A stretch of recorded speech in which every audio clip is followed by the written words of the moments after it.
Hello everyone, this is FideMaster Viktor Neustroyev. Thank you for joining our workshop today. Today we are going to work on such a very helpful topic for all chess players as opening files. So we are going to discuss when we should open files and what should we do before and why opening files may be helpful for your position and may allow you to play for a win. Okay, so let's wait for more students to join our workshop. If there is anything that you want to discuss before we continue with the main topic, you are welcome. If there are anybody who is new to this workshop, who attends this workshop for the first time, because I do it regularly every Sunday, but if you attend it for the first time, please let me know.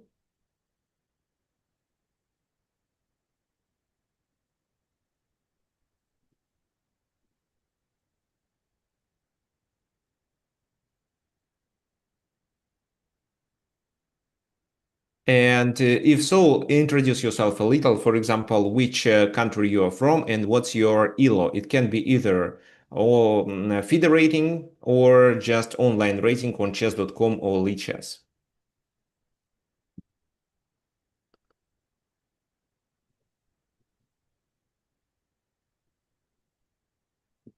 Again, if you have any questions, you can either type them in the chat or just unmute your microphone and ask me.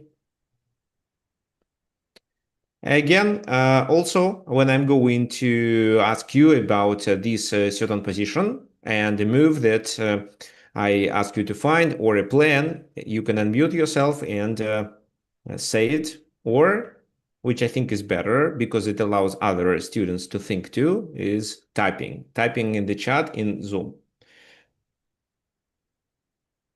Okay, so I'm reading both comments. I mean, we are recording this event, and there is also a stream on YouTube.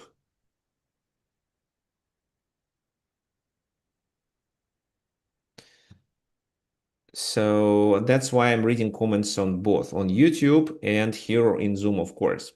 Okay, let's start. Let's start. And what I would like you to know. So opening the files is a very important strategic idea, strategic approach, I would say. And this is quite common for many types of the position. How this happens, how do we usually open the file? Well, in almost all cases, we do a pawn exchange and open the file to be able to activate our pieces. Sometimes, instead of just offering a pawn trade and then do this exchange, we trade pieces and double our pawns. For example, if let's say there was a piece captured on b3, either with a knight or so, then we open the a file like that. Or maybe on g3, there is a bishop trade we take with the f pawn. It allows us to open the f file then.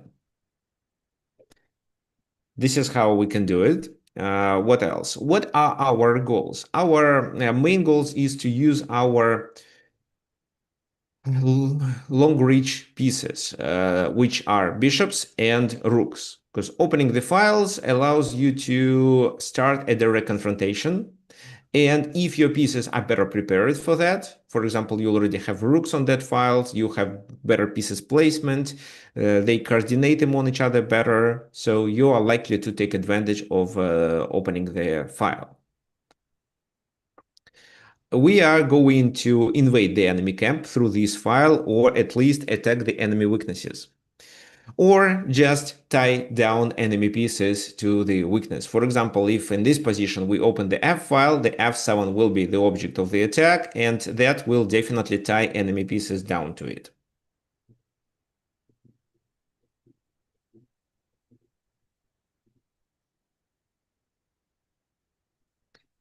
What do you think?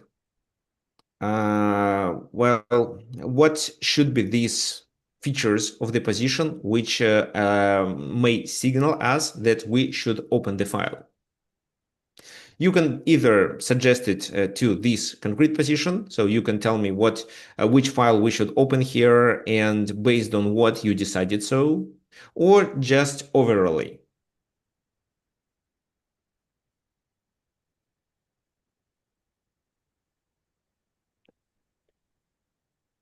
Okay, so there is a question on YouTube. It's okay to open files at any time for if our pieces are ready.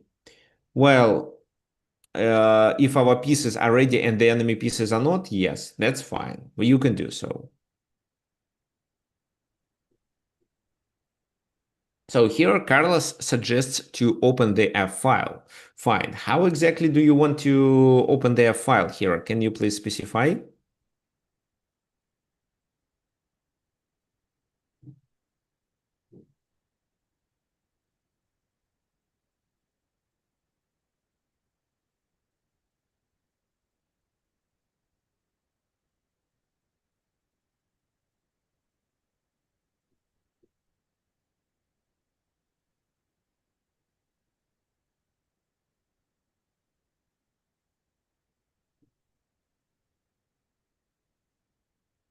Okay, so Carlos suggests to do this, then play knight h2, and then consider doing f4. Well, that's right.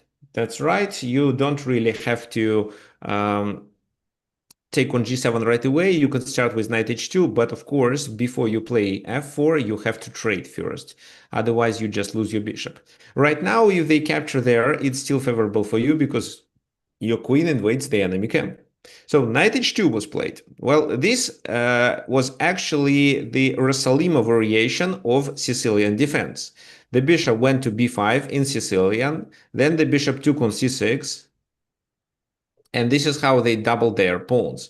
And the e pawn went to e5, which is quite common to cover these critical squares. And what's then? Well, so black has a bishop pair, but now we managed to trade one of the bishops, so it's completely fine. For white, it's not a big issue. Now we are opening the F file. They continued with rook d8 to have some counterplay with c4. Bishop takes g7, king takes g7, and now f4 was played. What do you think black should do? Should they open? Should they take on f4 and should they open the position? Or maybe they may continue with c4, let's say.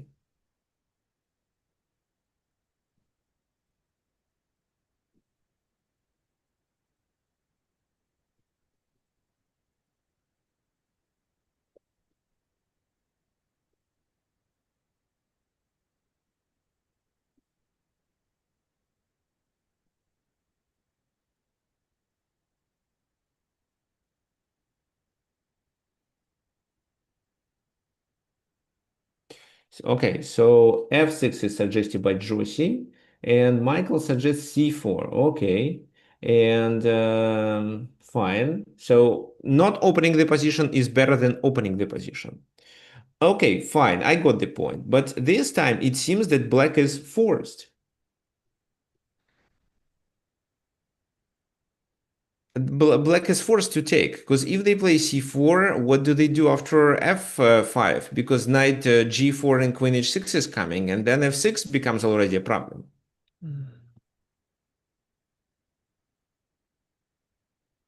So now f6 is too late because okay, so probably this is where you can continue with this move.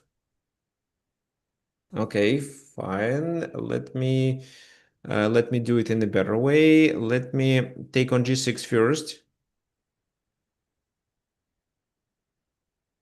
and then continue with this move, threatening my queen going there. There will be enough pressure on c f6. Seems to be like a winning position. What I need to do is just to double. And the black's biggest problem is that they cannot take our knight with a bishop because in order to do it, they have to make a knight move. But a knight move means there is no defenders of the f6 pawn then. So because of this knight g4 feature, so for example, if you decided to retreat to e1, they could do almost anything you want. But with knight h2 and then g4, they better open the position rather than just keeping it closed. Okay, now let's talk about what Zemfir suggested. Rook d8. How does rook d8 works? I mean, rook d8, it was a mistake according to Zamfir, and instead f5 should be played. I don't think it's a good idea, actually. Why? Well, let's say take king takes probably, pawn takes, and then rook e1, and then I'm going to play this. And how do you defend e5? Even if you move the queen, still f5 looks like a possible move. I'm just not sure if I should play it right away. Maybe this should be played first. Okay, maybe the queen went to a wrong position, maybe here, but then f5, f4 right away. And if you trade, you have a weakness there. Knight g4 is coming also. No, they cannot play f5. It will be a mistake. Playing f6 maybe is better. Queen g7 gains a tempo.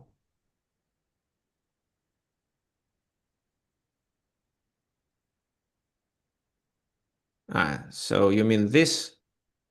Well, it doesn't fully gain the tempo. Let me play f4 right away.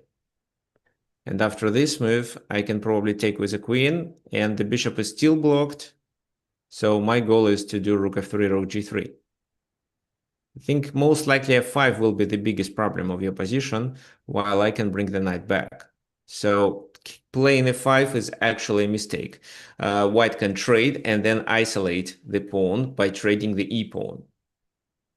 So it doesn't allow you to solve the problem. So doing f6. Well, doing f6, again, seems to be similar. So what we can do? We can continue with f5, but then g5. Maybe it's not bad. So let's do f5, g5, h4, h6. And this seems to be winning. So this is the plan. The knight comes to h5, the other knight comes to g4, and the f6 is likely to be lost soon. So, okay. Actually, they have to take. Not taking means that white plays f5 and then threatens to continue the attack with this move and with f6. That's why they have to take. But now they have to defend their weakness on f7. Knight e5 seems like a reasonable move. But what do you think you should do?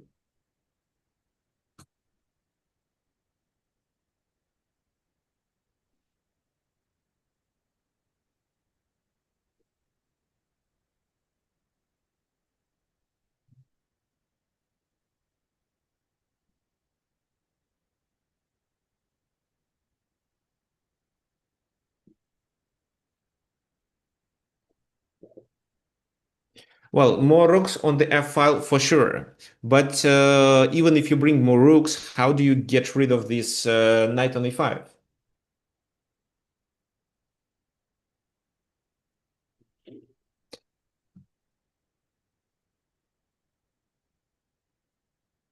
You don't. And because you cannot, you have to play knight f3. And if you play knight f3 and they take on f3, then the rook goes to f3 and it's easier for you to double. So knight f3, definitely removing this knight is our main plan. Well, this move would be okay.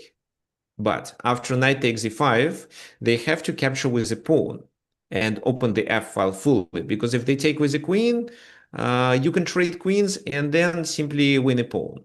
So c5 is lost. If c4, there is knight b6. That's why pawn takes. So pawn takes, we must move the queen. But this seems like a winning position. Oh, well, not winning, much better. Just rook f3, rook here. Improve the knight and threaten there. They have to defend e5 and c5 with their queen. And after c4, you can even consider d takes c4 to win a pawn. The game continued with knight f3, rook f3, and they made a mistake. They played b5, trying to develop some initiative, but in fact, it was a tempo loss. Instead, it was already time for bishop e6, because queen e5 check doesn't do much, then the queen retreats. b5 actually did make sense. For example, in this position, when white added enough pressure on f7, what do you think was the best move for black?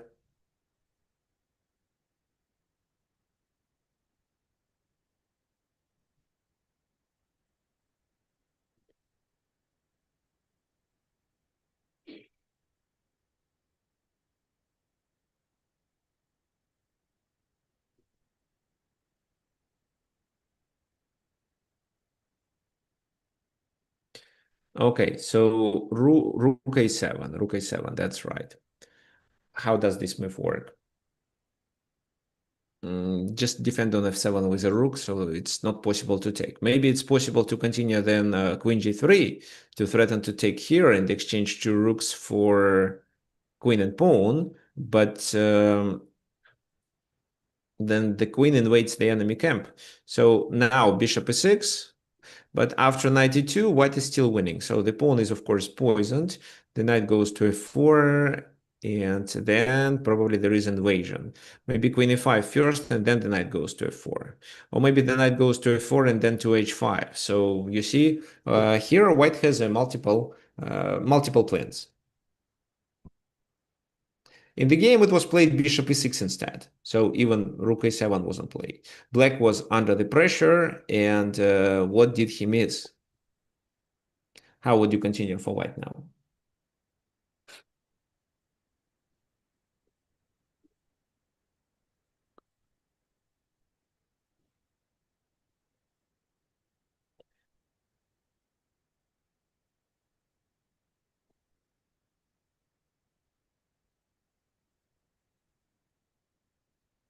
Okay, so there is queen e5 suggestion. Anything else?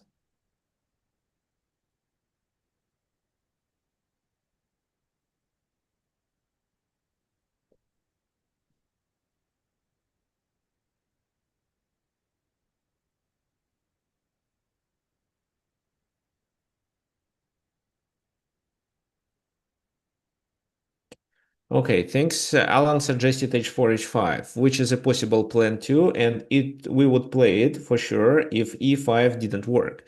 So e5 knight e4 looks like a plan too. The game continued with queen e5. Why? Because you just easily win material. f6 is not playable. King g8, yes, but after rook f7, it's time to resign because it is checkmate. And after bishop takes, it's queen takes queen.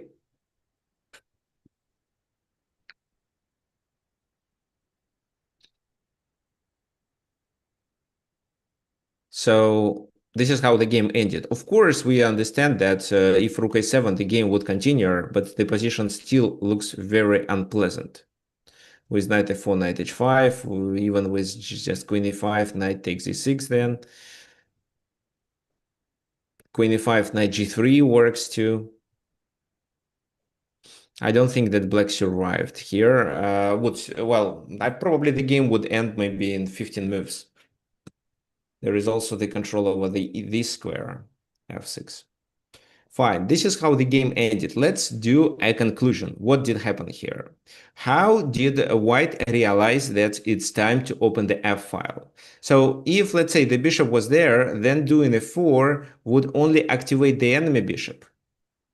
But because the bishops are about to be exchanged, then f4 makes sense, and the f7 pawn becomes a backward pawn on the open file, and advancing this pawn would be too risky, even to f6, because f6 is an easy target, and because even f5 can be played. Hey, Victor, in this position, my original thought was to open the D file rather than the F file, right? Because you have a queen already on that file. Black has no pieces on that file. It looks to me like white would be quicker to take advantage of that file. What tells you that the F file would be the one to open and not the D file? Okay. Then can you please specify how exactly you want to open the D file? You mean Sure. D4 No, supported by C3, so the knight has to move like that. correct. Yeah. Knight E2 followed by C3, D4, maybe another rook coming over there to that file. That's was my thought originally. Is that too slow or? I wouldn't say it's too slow, but I would say what it allows you to do, because you open the position on the D file, but are your pieces better prepared? Because just one rook move already makes your whole strategy suspicious, and you have to make a queen move to avoid problems and maybe some tactical strikes. Maybe even just, well, when d4 is played, 95 can be played. Well, we can try to simulate it. Let's say rook d8, you play c3. Well, e4 is also vulnerable. So if you want to do this, you have to play knight g3 first, but then you don't have enough attackers of the d4 to support this pawn move. Now, let's say they play knight f8. This is one of the common plans that I know in Rossalimo. So d4, I don't, okay, take, then d4. So c takes, pawn takes, knight takes, bishop e6 or knight e6? Well, About c5 already. C5. C5 wins a c5, piece, yeah. right? Yeah. c5 wins a piece, so there is even no need. So playing d4 requires you to bring the queen away. So, for example, you have to trade, let's say, then play queen e3, then only play knight e2. So let's say they, for example, stick to the same strategy, c3, knight goes to e6, for example. Oh, no, this is a blunder. There is a pawn hanging. So, okay, f6, it can be f6.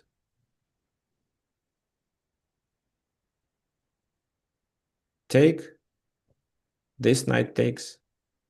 And let's say bishop e6. So why this position is better for white? Because it looks quite solid. They play this move, and after knight e6,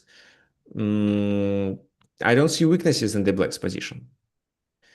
What you can try to do is probably to exploit your pawn majority. But doing it means that you have to play this move. You can try e5, but again, I doubt that it works.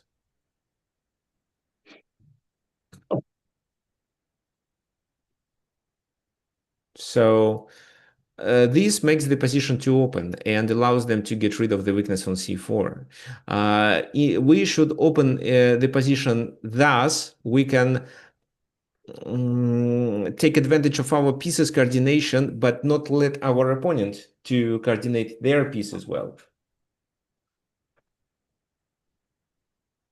So if we open the F file, but keep the D file closed, we don't open the position much. There is still a strong pawn on E4 that they cannot get rid of. And because of that, the position is only open on that side of the board where we need it.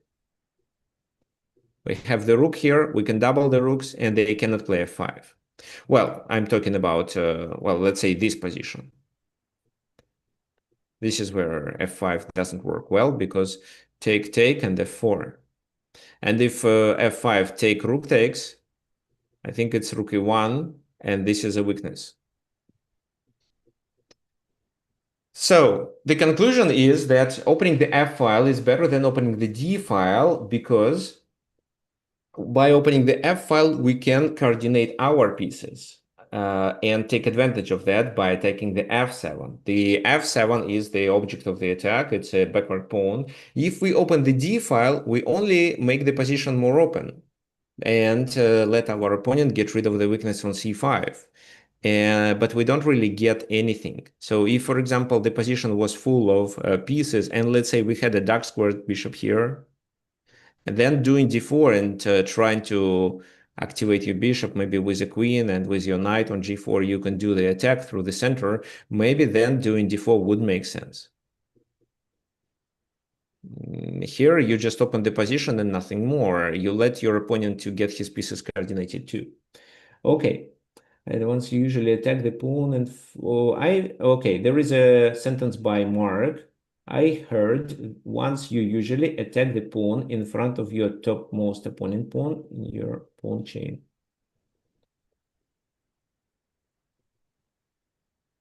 Mark, are you talking about attacking the base of the pawn chain?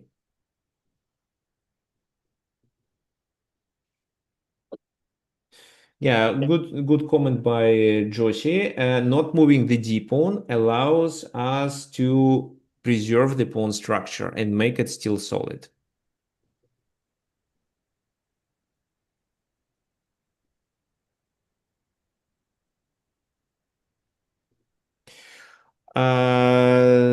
Alan says that double pawns, these double pawns, allow black getting a better control over the center. So yeah.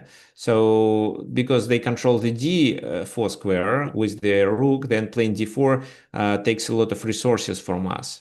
And that's why it's better to focus on the kingside plate, but keep the center more stable. Fine. Let's continue.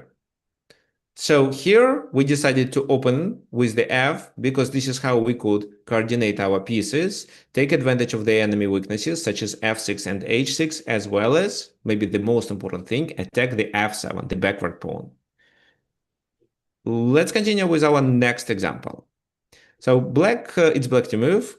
Black has some advantage. They have a strong knight on e4. Their pawn structure is better because these pawns are doubled and well, they can actually undouble if it was their move with... No, they cannot because d4 is hanging. It's not an easy task. The queen is here. So what do you think black should be doing in this position? What is the black's plan? There is already one file open, but with a knight you close it, so white cannot operate with their rooks through the e file.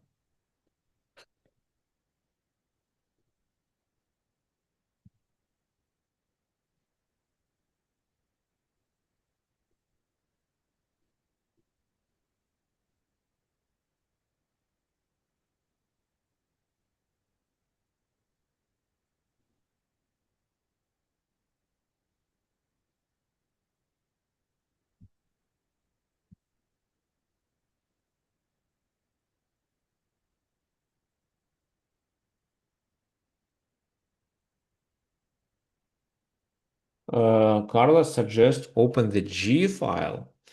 Well, it's very optimistic. Well, the moves candidates here are rook e8 and the 5, of course. But Carlos, can you please specify how exactly you want to open the G file? Because opening the G file may work, but it's definitely not the first part of our plan.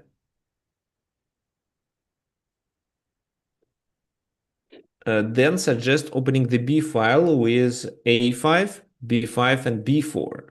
And then you can take advantage of, well, this is how with b4 you can keep this pawn structure. I mean, these pawns weak, a2 and c2. The problem of this strategy is that even if you do so, they can just play a3, and after b4 they take, trade rooks, improve their pawn structure if they have d4 protected with something else. So I think that playing on the queen side is the last thing that black should do.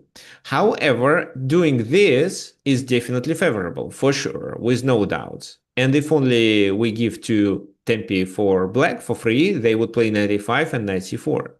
Maybe b6 to not let them to attack our pawn on b7 is also a plan. But again, we can play b6 only once they attack it.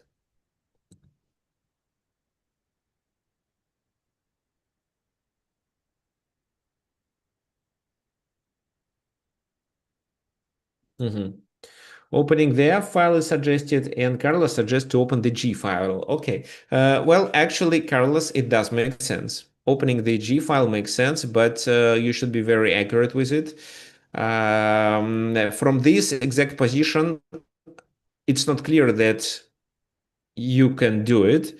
But if they stop your activity with pawn to f4, then opening the G file and attacking through the G file can be your plan. So let me show you what happened. F5 for sure. Well, why F5? First of all, you can play on the king side with G5, G4. Well, right now it doesn't work, but it may open the F file for you. But also the idea of this move is to support this knight as well as to prevent the enemy knight coming to G4. Dan, is there anything you wanted to mention here? Okay, fine. Let's continue. Uh, Queen d3, they vacate the square for the knight. And knight a5.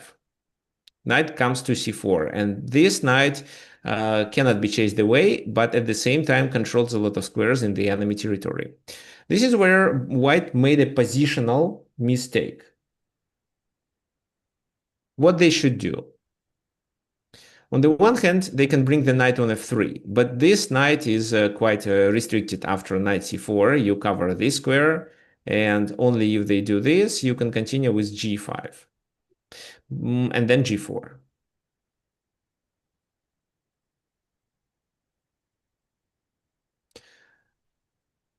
What else? Well, this move doesn't make much sense. It seems that they win a pawn, but if then you continue with, let's say, this move, you threaten to trap the queen with c6. So they would probably have to move, well, c4, c6 then, but maybe queen escapes. But if queen escapes, you win this pawn and then this pawn. Or you win with your queen. So that's why queen b5 doesn't work so well, because after b6 and c6, the enemy queen has to go back. And b6 is a part of our plan.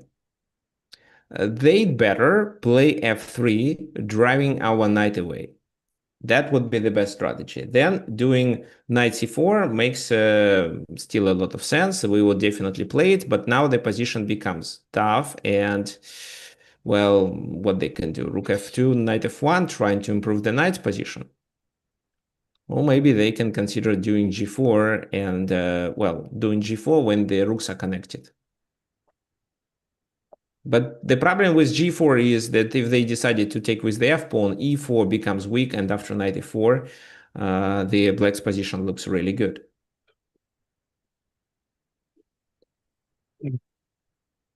Okay, so f4 was played. This is a strategic mistake.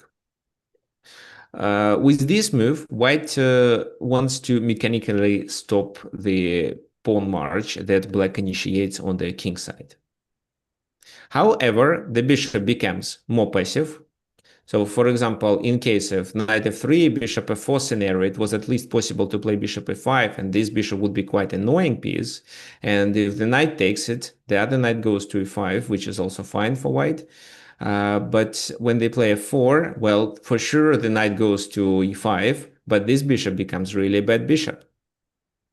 And this knight is invulnerable. And after f4, you may consider that opening the g file allows you to play for a win. Yes, exactly. This is what Alan suggested. f4 gives black the hook to open the g file. True. This is where you should decide to play g5, because once you are better prepared, there will be an attack on the enemy king. So the game continued with queen d7. Maybe not the most helpful move. Knight f3 and queen c6, attacking there. That was the plan of this queen's transfer. The knight goes to e5. What's your opinion? Can we win the pawn right away?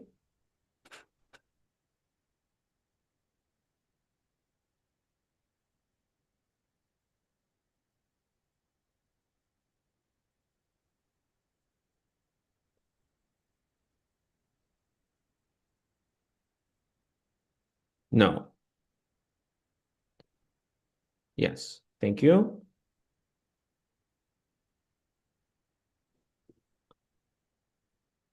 Yes, exactly. So we cannot, because there is a skewer at the end. And even if we make an intermediate check, two pieces are hanging simultaneously. We may get several pawns, but these several pawns do not compensate a knight loss. So this is what black realized, and instead of taking on c3, he played queen back to e6. Rook b1, b6, of course, because knight c4 is the plan, and king h2. Okay, this is where I want you to think about the move. What do you think black should do right now? We have to decide. Are we ready for g5? Do we have to play rook g8 here, maybe? Or some sort of other preparation? Why I'm saying about preparation? Because I don't see any active strategy for white in this position. That's why I'm sure that we can do a slower plan.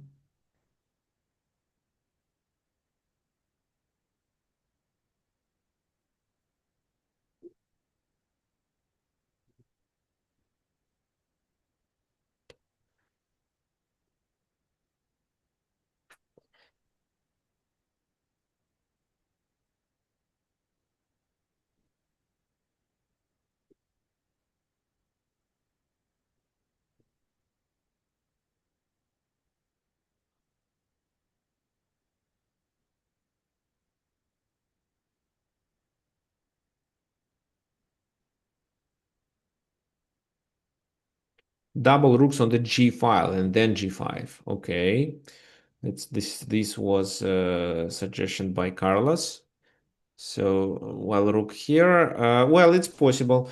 Zamfir suggests to activate pieces, knight c4, and bring the rook to a from a8. Zamfir, where would you like to move the rook from a8? What do you think is the best position for this rook?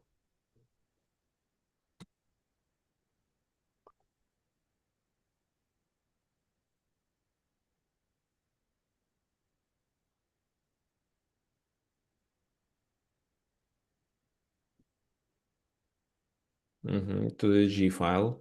So the arrow goes to the G file. At least this is what we figured out. And Isabella suggests to play knight c4 and c5. Well, knight c4, yes, but c5 opens the position too much. Do you really want it? Because you can instead initiate the attack on the enemy king through the G file. And in order to achieve it, we can bring the rook to the G file. So let's take a look at the next moves, and I'm sure you will understand the overall picture of the position. So knight c4 was played. Now what? The only move that we have to calculate here is knight takes c4. But once we see it, we can calculate. We can just figure out that actually it's okay. Why is it okay? Well, we double the pawns, but this is not a big issue. c3 is still vulnerable. How do they attack this knight? They cannot, and this knight ties enemy pieces down to the protection of c3. Also, we have the d5 square that we can use for our queen, and if we then open the g file, there will be some discovered attack. So, and where does this bishop go? e3, a3, but what's the purpose? So exchanging the knight favors us. The game continued with bishop e3. They just trying to get the bishop closer to the place of action, but that was actually a useless move. Now g5. The concept of this move is that if, for example, this move is played, then you can first capture on e5, weakening the pawn structure. Queen takes e5 means bishop f4, so we avoid it. We take there first, and then queen e5 is played at the very next move, which is win the pawn with a check. Because how do they defend it? Bishop or queen d4 is met with c5, for example. They lose a pawn, and there is also the g3 square available. And this time you can play king g6 and continue the attack through the h file. So that's why they cannot take it. What they did is g3. And now let's do what Zamfir suggested us to do.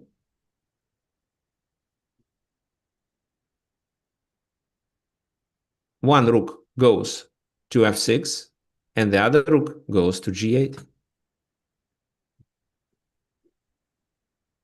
Bishop c1 was played. So here you can actually do almost anything you want.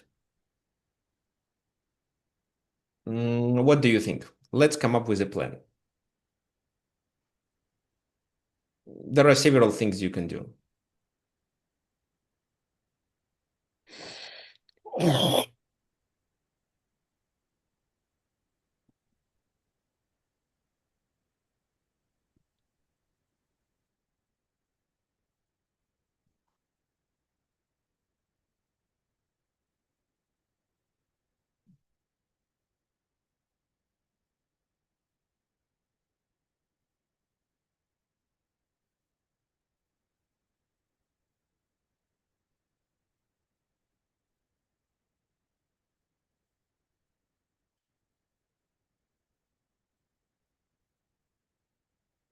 Okay, so g takes allows them to open the bishop. I don't think it's a good idea.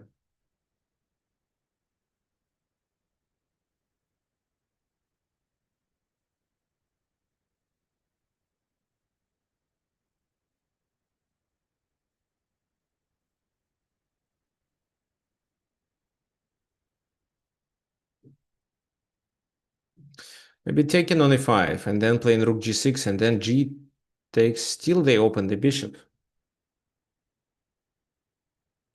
b5 and c6 is a plan. Well, b5 maybe to reinforce the position of the knight.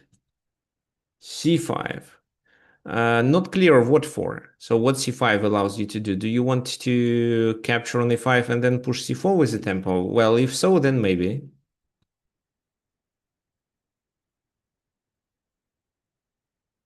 It drops the knight.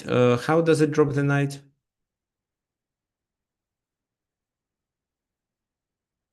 I don't think d5 is playable here.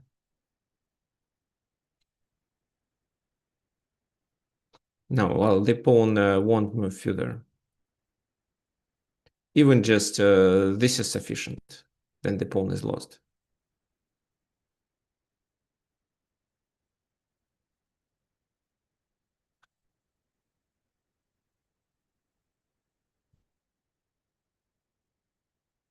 So we should make such a move with our knight, with our queen, right? Or what? So, okay, queen a8, a4, and a5. Sounds like a plan. What I don't want you to do is to blunder. Aha, so queen e8, yeah, queen e8 blunders the pawn on c4. That's true. That's why the move that was played was b5 first. What else you should do? Well, you could also try to continue your attack on the king side, but this time it's not so clear how exactly you do it.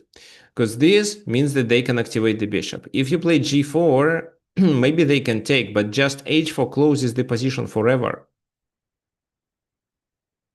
The most common strategy in such a case is h4, h5, but it looks like it fails this time too because of f takes g5 and their bishop becomes active. And because of that, we transfer the queen to the other side and attack the pawn on a2. So knight f3 was played. Well, this time knight f3 was also kind of inaccuracy. It allows us to play g4. But if not, our plan will be this and this. So g4, h takes g4. What pawn takes or rook takes? What is better?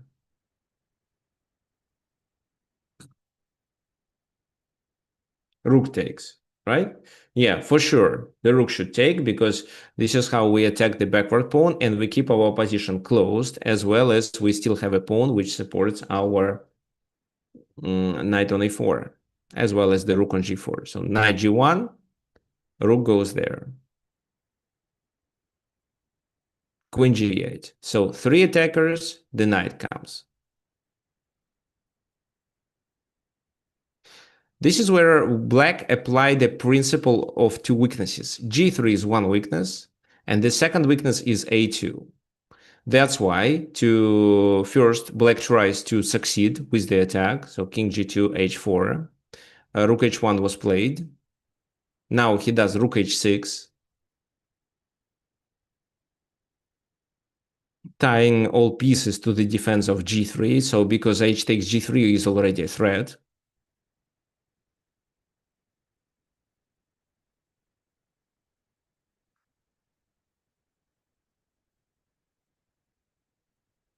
Rook takes h3. Queen g6. This move is played not to protect here, not to add pressure on the king side. This move is played with the idea to transfer the queen to the queen side. So the game continued with bishop a3 because white is running out of moves. So now queen a6. So the position was stuck on the king side. All pieces were tied down to the defense of g3, and simply you can capture the pawn because like defending the pawn with this move is a disaster. You can just take on g3. I think with the knight is fine. With the pawn is still okay, but I want to take with the knight because I already have the rook. So this is completely winning. The game continued with bishop f2. They are trying to bring more defenders, but this means that they lose there. Now, bishop e1 to close the position or to not allow, I don't know, just maybe they don't have any moves. And this is a winning position only because of this simple plan, which white cannot avoid. The a-pawn moves. And because the position is closed on other sides of the board, white couldn't do anything.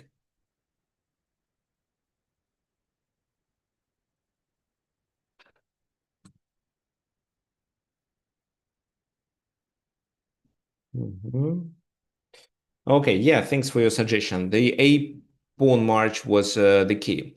Let's go back to this beginning and try to make a conclusion. What did happen here? So f5 was played, and with f5, black shows that they want to support the knight as well as stop this knight and to continue playing on the king side. At the same time, this plan seems to be reasonable. Once white makes a mistake, then black decides to open the position with g5 and attack on the g file, making a weakness either on g2 or on g3. It happened. So they improved their position and finally they did it. Now they brought their pieces to the king's side to tie the white's pieces to the weakness on g3. And after that, the queen goes to a6. So all pieces are stuck to g3. The queen goes to a6. They lose the pawn on a2. And well, once you capture this second weakness, you can successfully promote the a pawn.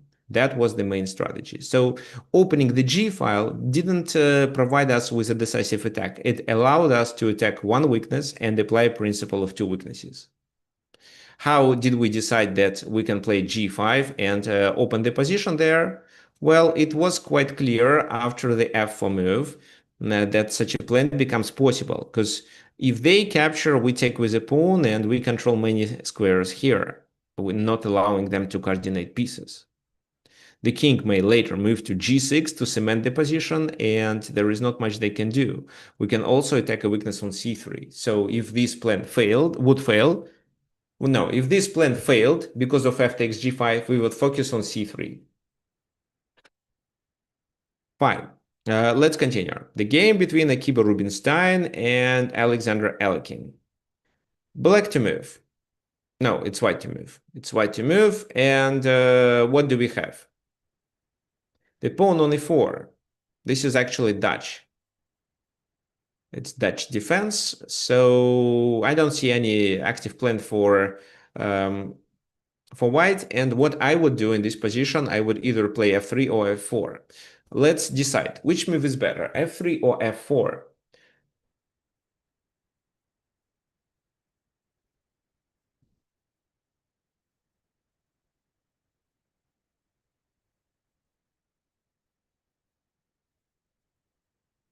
Okay, f3, f3. Well, when you suggest, can you please do kind of explanation so that I can understand what you based your decision on?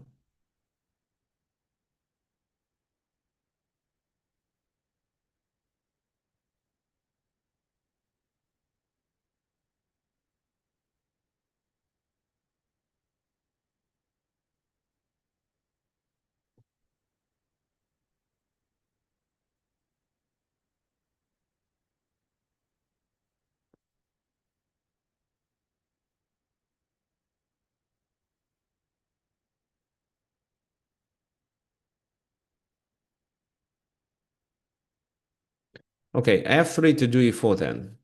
This is a good point. Don't want the pawn to control my side. Okay, so f3 to get rid of this pawn. If e takes, bishop takes, and then you can play e4, get a better pawn structure, and your pieces are more active for sure. Maybe they gonna play d5, but that blocks the bishop. So d5, we would try to transfer our knight on e5 then, and it's not bad.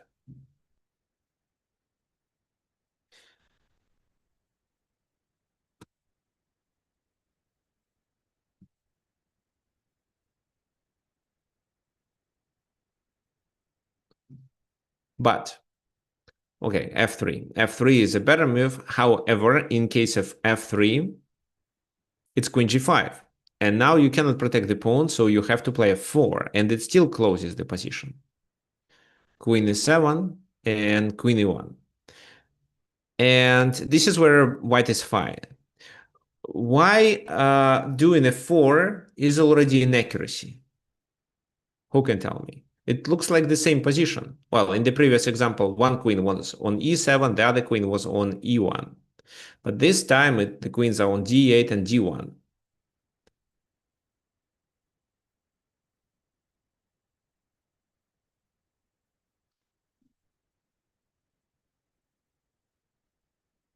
So what's the difference?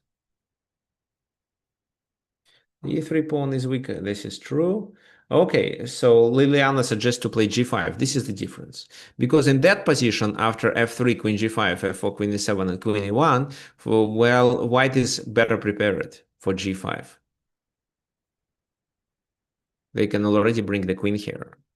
And that would cause some unpleasant consequences. But f4 was played right away. And then g5 looks good. There is no queen. So what did they play? They played knight c4. Knight e7 is a more flexible move. I don't know why Alexander Alekhine didn't play it. Maybe he was afraid of this or what. I don't think it's the biggest issue here. Just this move, attacking e3, attacking g5. So of course e3 is not hanging at the moment, but let's say they do h4.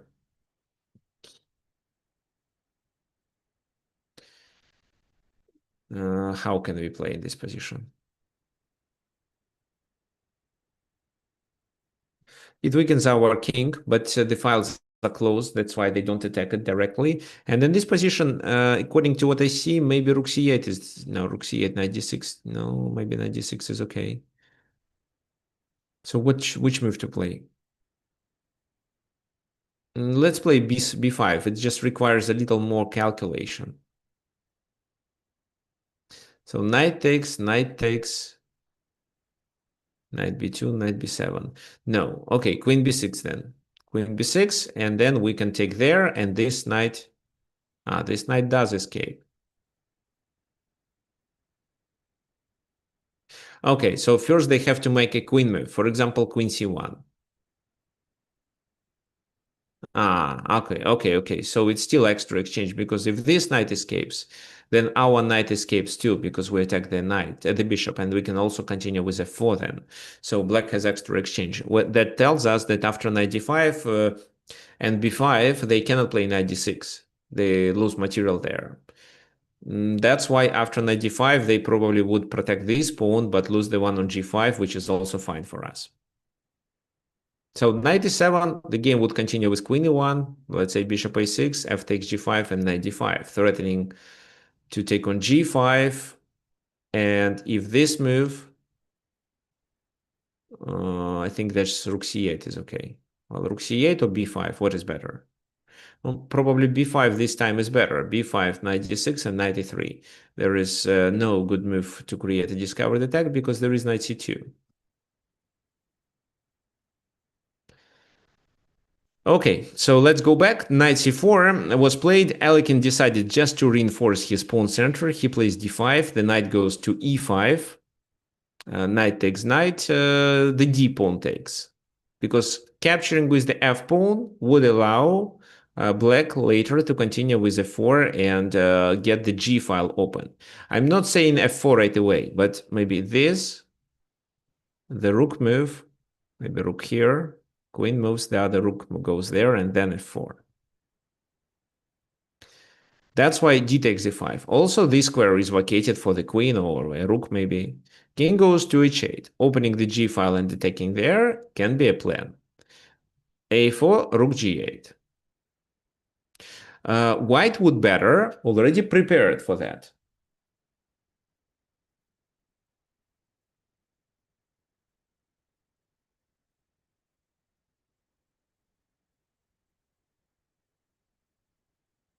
Okay, so Alan says taking with the f pawn is dangerous. As Russian said, don't touch the pawns when you are weak. Well, I didn't know about such a rule, to be honest, and I don't know who said it first. But no, it does make sense to play with the f pawn, especially when your position is when your king is under attack. Using the f pawn makes sense because this is how you expand space and you allow your pieces to protect the g2, the object of the attack, with your major pieces, like with a queen, with a rook, for example. So that's why using the f pawn can be quite helpful, even if you are under attack. Fine. What happens then? Well, doing king h2.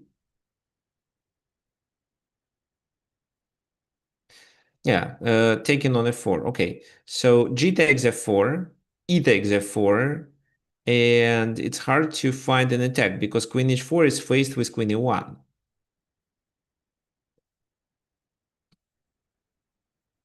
That's why I think that at the moment we are not prepared for this. Okay, well, 3Ram says that g5 weakens the king. I actually don't agree with you. The g5 weakens the black king. I actually don't agree with you. Can you please specify it? Because typically pawn moves do expose the king and your opponent can take advantage of that. But you shouldn't be afraid of ghosts. You should see how exactly he may take advantage of your king's weakness. If, let's say, he brought his knight on f6 or his bishop on f6 or he opened the diagonal for his dark squared bishop, then for sure, yes, g5 weakens the king's position. As for this position, they don't have a knight, even if they had, how to bring such a knight to f6, how to open the diagonal, even if they had a dark squared bishop, it's impossible. Uh, so that's why the king on h8 is relatively safe. Exactly. There is no good way for white to attack our king. That's why every time when we decide to advance the pawns from our king to attack the enemy king, we have to consider whether your opponent whether our opponent has a chance to take advantage of our king, or these are some overall rules that you learned when you were a kid. And someone strong told you, don't expose your king. So if you attended my previous webinars and workshops, or if you attended a series of group classes, which was devoted to the attack and defense. So there was a series of group classes, how to attack and defend in chess. And there I was telling that advancing the pawns from the king in order to attack the enemy king is possible when the center is stable. This is exact the case when the center is stable. How to open the position there to obtain the counterplay? This move, okay, fine. Then this move, but just bishop takes, and nothing seriously changed with the pawn structure.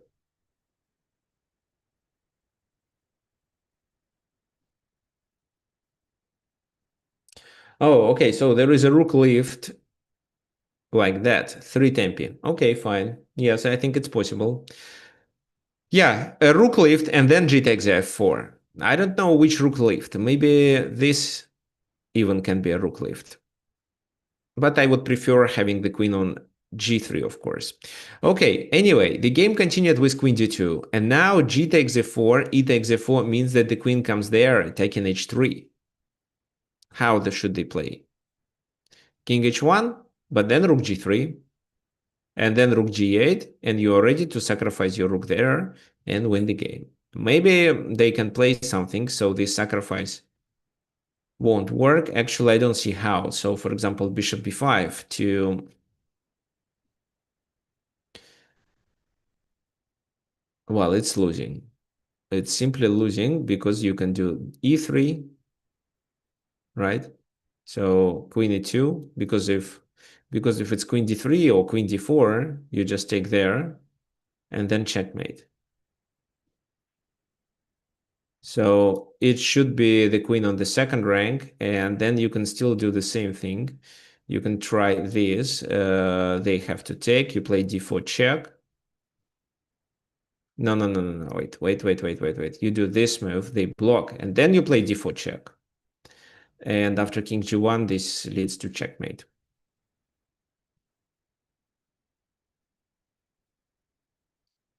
That's why they took with a rook. Taking with the pawn would allow us to activate our bishop.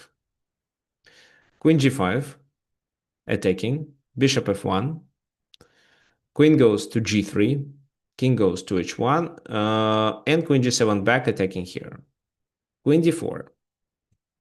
This is a weakness too. So g2 is a weakness and d5 is a weakness. Bishop a6, because our bishop is not doing much. Their bishop is defending the pawn on g2. Let's trade them. So we are threatening to take on g2. Once we trade bishops, we're threatening to take on g2. That's why rook f2. Queen g3 attacking it. Rook goes to c2 to be able to still protect on g2. Bishop f1, rook f1, and rook c8. So we succeeded with the kingside play, tying enemy pieces down to the g2. e3 and e5 are both weaknesses, and now we are trying to activate our pieces. Rook c4, rook a4 is the plan, so they have to play this move, and this is where we come up with the second stage of our plan.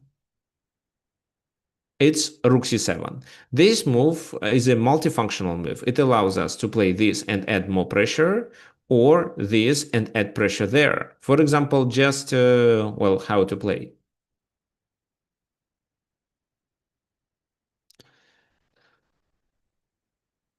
So they just played rook e2 move.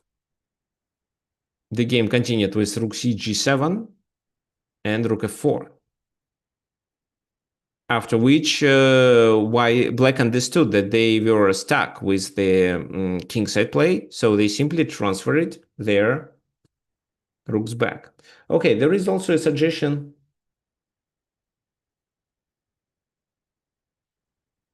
There is also a suggestion of transferring the rook there. I don't think it works. So let's say you do it. I spend a few tempi on something, for example, like that. Then what? You take... Oh, it does work because of the back rank. Right. But if, let's say, here they just move the queen back, instead of a5, they move the queen back, then it fails.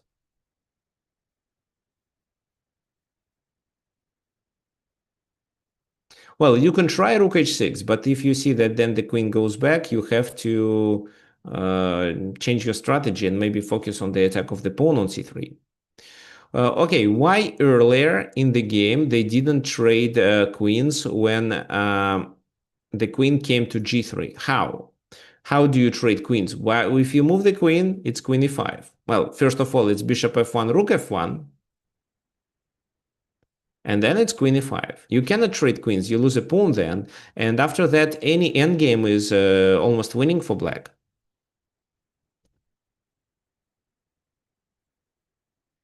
So rook c7 was played. This is the second object of the attack. Rook goes there. They repeated the position and played rook g6.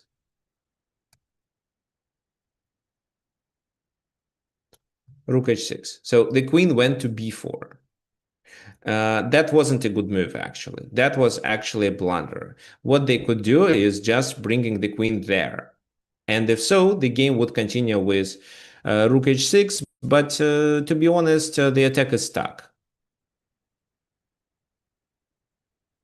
And instead, after rook a1, you would have to bring your pieces to the other side and try to create a weakness on that on the queen side with your pieces. So it's not a winning position. But after queen b4, it is. And mainly because the queen doesn't retreat to the back rank.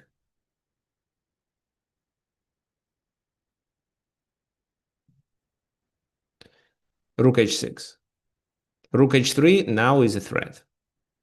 G takes, queen g1 mate. Bringing the rook there can be a plan, but this time rook h3, pawn takes, queen takes, and rook h2 fails. This rook is just hanging. That's why they played h4. But h4 already means that black is winning. Black can simply capture on h4, for example, win a piece, or win a pawn, sorry. In the game, they continued with this move. Why? To take this pawn or to capture on h4 with a rook and keep queens on the board. I don't know why c4 was played. Maybe with the idea of queen e1 or so. But let's say they continue with this move. What would you do?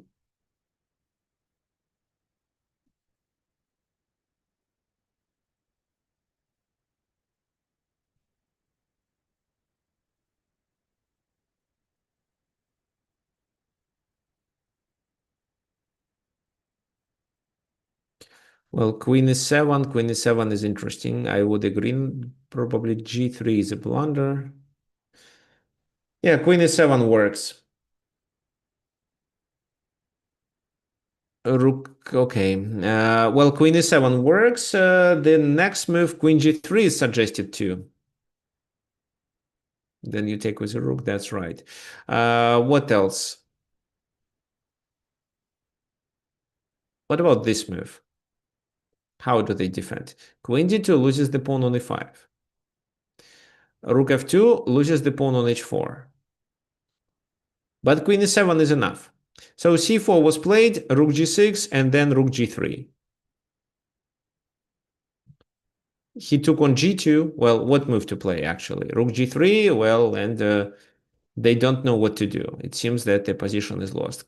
Queen can capture. For example, c takes d5 would lead to a tactical strike that probably you need to calculate first.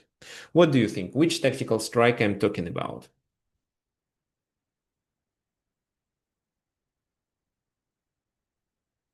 I think that Alexander Alekin calculated it well, and that's the reason why he played it. Why he preferred this line instead of rook g4 or queen e7.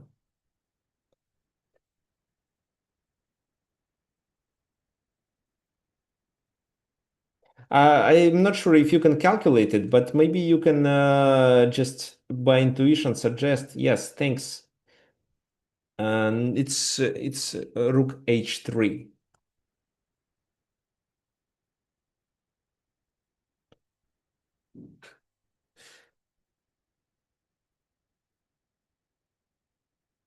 Well, rook h3, if they take, it's game over. We don't need to talk about it.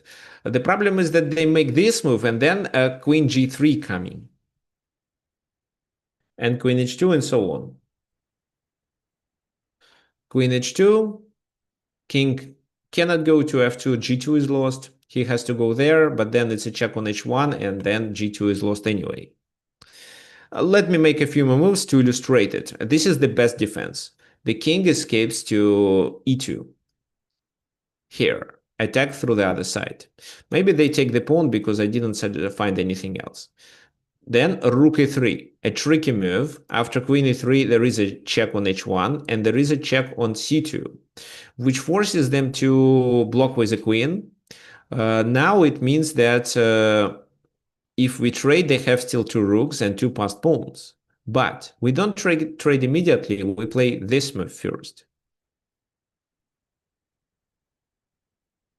And this move allows us to stop everything. For example, queen c2, king e1, and after that, e3, threatening with checkmate. Doesn't matter whether, well, it does matter. For example, e7, this king f1, we don't take. If the king was on f3, we would take, but here just queen d1, checkmate. If rook f1, then just check, he goes there, and this is over. We can just play this move and promote to a second queen, and then we checkmate by capturing the rook with one of the queens, doesn't matter which. So this line with rook h3, with rook h3 was his main threat. The game continued with queen e1, and after rook g2, it was over. It's a checkmate in two moves.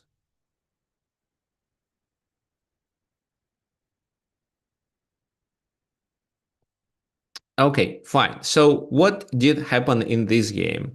f4 was played, and because of the character of the position, it was closed. The center was closed. It indicated us that we can execute an attack on the king side with g5. The enemy pieces are not prepared for that. However, we can just play king h8, rook g8, and try to attack g2 with our rooks. Even tripling on the G file is a good strategy. It's not a winning position, it's just slightly better for black, like approximately equal. But this plan, when you understand what you should be doing, but your opponent has to come up with defensive moves, it's really hard to play for chess players under 2000. They are likely to make mistakes when they have to defend. It's quite hard to find the only defensive moves, having several threats in a row. The second mistake that I would say was making this pawn a weakness. So capturing with a rook was a must, actually, but e5 is a weakness. This is what white would better anticipate before placing their knight on e5. But at the same time, where else they can move? Well, maybe in this position, they'd better just prepare the king, for example, can go there and they could bring their queen. And this is how they would stop our attack because their queen was preventing us from coming to h4. Queen h4, queen e1, like that. And then we either have to trade, after which we no longer have an attack on the king, or we have to retreat back and then keep playing positionally. Hey, Victor, can I That ask you a was the quick best. question?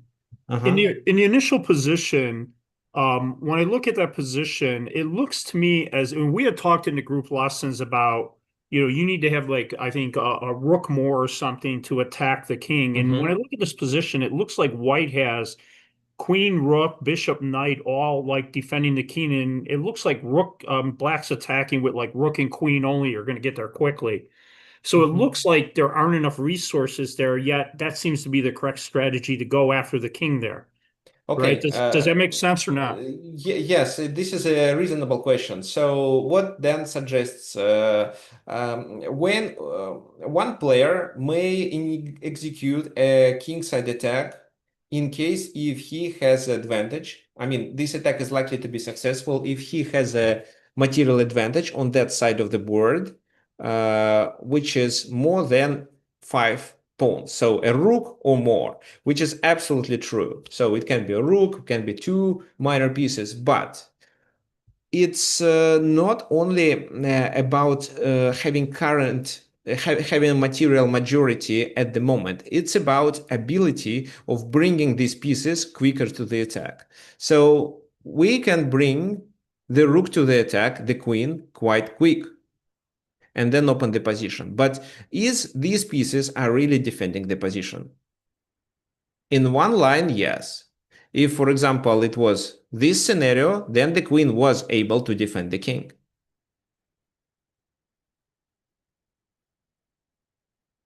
But here, it looks like the knight doesn't really do any defensive functions. The bishop, well, the bishop can go to f1 only.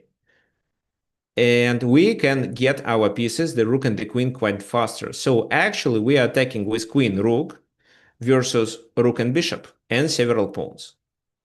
That's why we already have an advantage of 5 pawns or more. So queen and queen versus bishop, it's +6 or more even than +6, because the queen is considered to be 9 pawns, but if it's the queen into the attack, it's much more. So it's not only about the presence of your pieces on the king side, it's about the ability to bring these pieces to the king side too.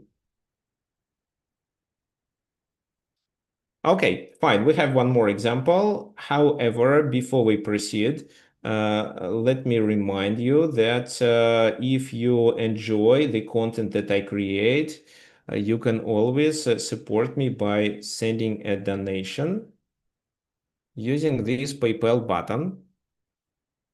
Let me copy the link to you and explain how it works for those who attends the workshop for the first time. My workshops are free, but if you have this possibility to donate, I would really appreciate it. It helps me to prepare content in advance. So you just click the button, enter the amount you want to donate, then it redirects you to, well, you click this, it redirects you to PayPal. You have to enter to your PayPal account and deliver, and then your money are automatically delivered to my PayPal account. This also helps me to pay for my assistant's job. So, because I have two people helping me. One of is a FIDE master, the other one is not a chess player. She's responsible for doing announcements and sending emails to you. The other option is to send the transfer through Wise. If you don't have PayPal, but you have Wise, it works too. So here you just use this link and enter. Here you click enter. I'm sorry, it's in Russian because my account in Wise is in Russian. However, it's not a Russian-based account. I also have a residentship of Kazakhstan and Argentina. So yeah, this is the link. Let me copy this link to the chat. Also, what else I want you to remember that we are done with the series of group classes, and our next group class starts on September 19th. I will send an announcement a little later. Most likely, I will already share it with you on our next workshop on Sunday. I hope so.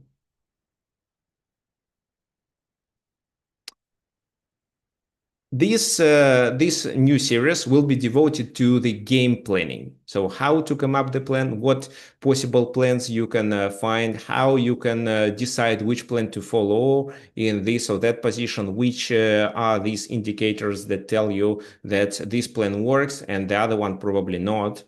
So this is what we are going to talk about. And these group lessons are relatively cheap. So it's like $10 per hour or something. It's once a week on Fridays. Okay, fine. Our next example. What do you think about this position? And what would you play if you were white?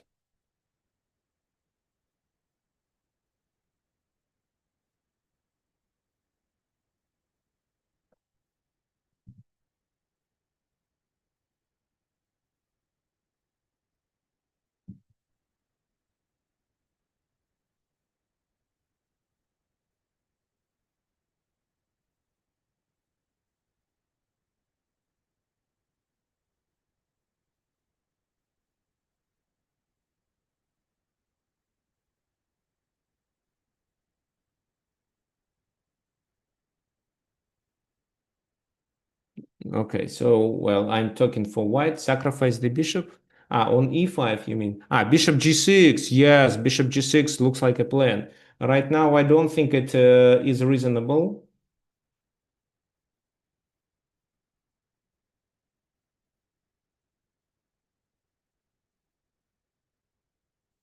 Well, bishop g6, yeah, definitely sounds like a plan. We can sacrifice the bishop for 3 pawns, but we'd better wait for a better moment of doing it.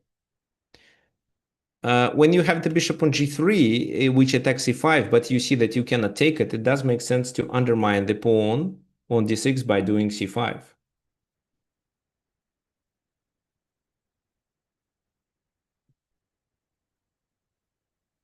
Now, if they take, we just take on a5. With which piece is better? Doesn't matter. Even with a pawn is okay, because we restrict enemy pieces. Okay, so e takes d4 was played. C takes d6 with a temper, and we are threatening to trap the rook. That's why the knight on c3 is not cannot be captured. Bishop takes, and e takes d4. What did happen in the game? If, for example, they decided to play this move, which didn't happen, then bishop d6, knight d6, and bishop g6 works, because this time there is no knight g7, and that's why your attack looks stronger. There is even no knight h7 because of queen d6. So what they have to do is to repeat the position. But then you play knight e5, and this is an easy attack. Here, for a bishop that you sacrificed, you have 3 pawns as a compensation, but it seems that once you do a rook lift, the position is almost winning. You don't have to prove it, because 3 pawns are already sufficient for the bishop in this position when the king is weak. So you can just attack slowly. There is no need to rush.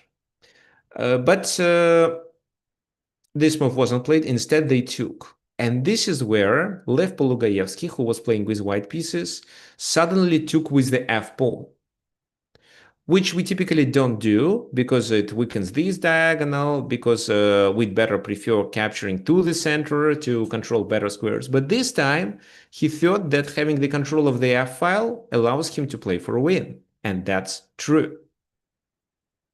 Knight g7. Yeah, he wanted to activate the rook. Rook goes there. There are 2 files open. So, and f7 is a backward pawn. The queen wants to go to the center, so queen d8. Queen d2 attacking there. King h7 is a must. And even here, white aims to attack on the king side. So he wants to do this move. Knight f5 was played, but after rook f4, it seems this knight has to move, or they have to defend it with the bishop. So knight f6. But then it's g4. And if g5, it's bishop f5 or rook f5.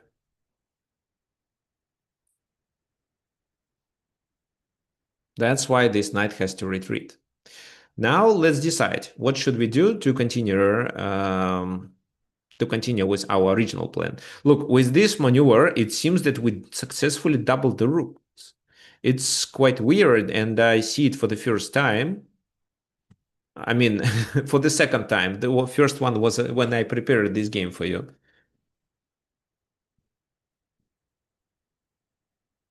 I mean, this is the first game I see it. Okay, knight g5. Knight g5 is a check, and after pawn takes g5, it's rook f6. This does make sense. Yeah, I agree. But is it really winning? If this move, for example, bishop g6 works well, so it's possible. But do we really need knight g5 and this sacrifice? If instead we can play knight e5 and do the same thing without any sacrifices. So knight e5. They have to defend. Well, how? If this move, then queen f2, and they lose there. Even just a simple move, no, king h1 doesn't make sense. Okay, queen f2 looks good. They played with this knight. Queen f2, bishop e6 defending f7. Could you take on f7 right away? Well, technically, yes. But then d4 is a weakness. However, I still think it's a winning position. This. D4 is hanging, g4 is hanging, but it's queen f4 just. And you have a decisive attack. In the game, it was queen f2 played. Maybe not obligatory. The other thing that you could already try was knight g6. And if I were playing, I would already play knight g6, because then I have a discovered attack. But if they take, I win exchange, and well, I have a lot of threats. So this is my plan, but I cannot do it right away. So maybe just bringing the queen to f4 or to e3 would make sense here. But Pologoyevsky didn't want black to improve their pieces, so he brought his knight to e4 to trade this knight to weaken the f7. Take, take. Everything is protected. Knight goes to g7. And finally, he delivers a decisive tactical strike. What do you think? What was that tactical strike?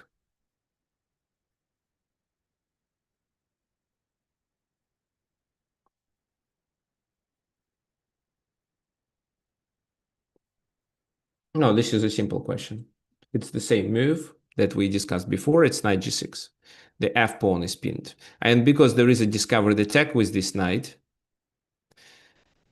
they decided to sacrifice the exchange, and this endgame is completely winning. Bishop takes a2, but the b7 or the a7 pawn is lost, or the c6, like it was in this case, and then just d5, the pawn is promoted. They have to sacrifice their bishop for such a pawn. And that's why the game was over. So again, let's take a look at this critical moment of the game where the bishops were traded. Otherwise, if not, if for example this move, there would be a bishop straight and a bishop captures on g6, and there is no knight g7. And if there is no knight g7, then the attack becomes really strong. So that's why they took first, and that provoked us opening the f file, after which we could occupy e5 and add enough pressure. Also, look at this maneuver, rook e4, which at the same time creates a threat of rook h4, attacking h6, because this is a weak pawn, and doing this means to weaken the g5. How it can be protected? Only g4, only with h5. But then you can either try this or knight g5, for example, then take on f7. So the knight went to e5, and after that, the position was already winning. They cannot save this knight. They can try this move, but then again, queen f2, and it's totally lost. So this move then add pressure. And once they take, I think rook f7 already works. Yeah, rook f7 already works. And if they don't do anything, then you take here. Yeah, how does rook f7 works? Let me show you. Like that, with checkmate. This is how the game would end in case if they would try to keep the knight on f6, blocking our attack on the f file. So that was the biggest issue, opening the file and trying to attack the weaknesses. So what you should remember, that you should open the files when you see that your pieces are better coordinated, or your pieces can be better coordinated, and you can initiate a very aggressive play on that file, which forces your opponent to tie his pieces down to such a weakness. It can be an attack on the king, but not obligatory. And what else you have to remember is that you may create the second target, the object of the attack on the other side, like it was here when Black realized that he is stuck with the king side. So he moved his pieces to the queen side, captured there, and promoted the pawn.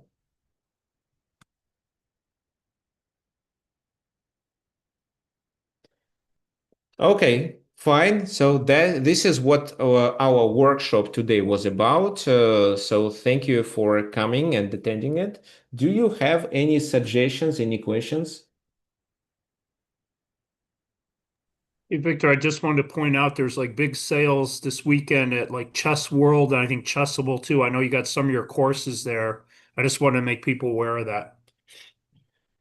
Okay, good point. Thank you. Yeah, thank you for letting me know. Let me just, yes, so let me just show you what I have.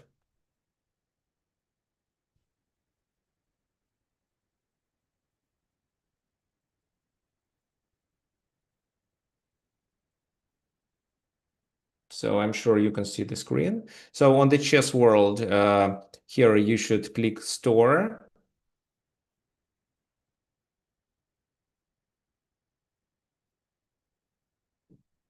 And then you should, to find my courses, you just need to, here in search, sorry, it's a bit slow. I actually have no ideas why. And here you can type my name. Why is it so slow? Okay, so to find my courses, you can just type my name and there will be a list of them. Yeah, a lot of them. So, and some of them are on sale. As for Chessable, I don't know which exact courses are going to be on sale.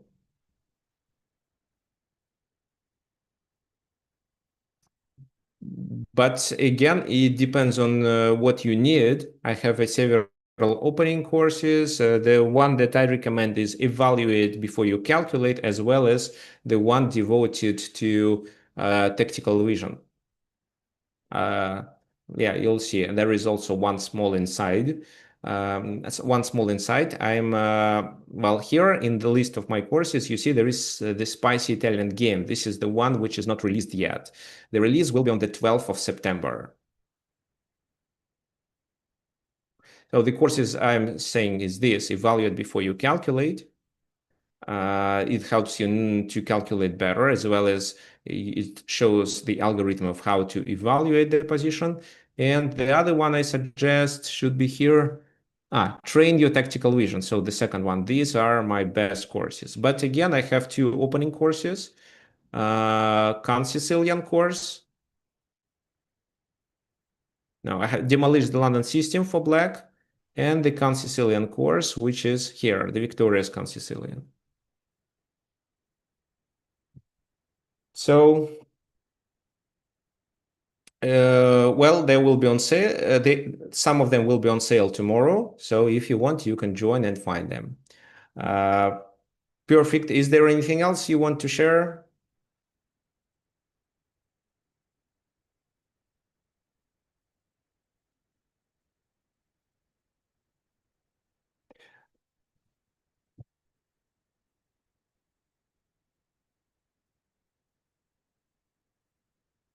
The sale on Chessable is for the publisher. I am a publisher, I think. So I think that my course will be on sale.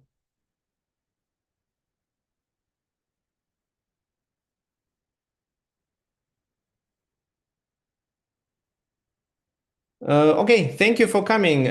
Peter, you have this question, but let me answer it privately, okay?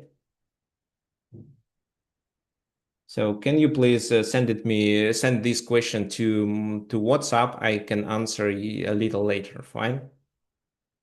Okay, thank you for coming and see you next Sunday at our next class.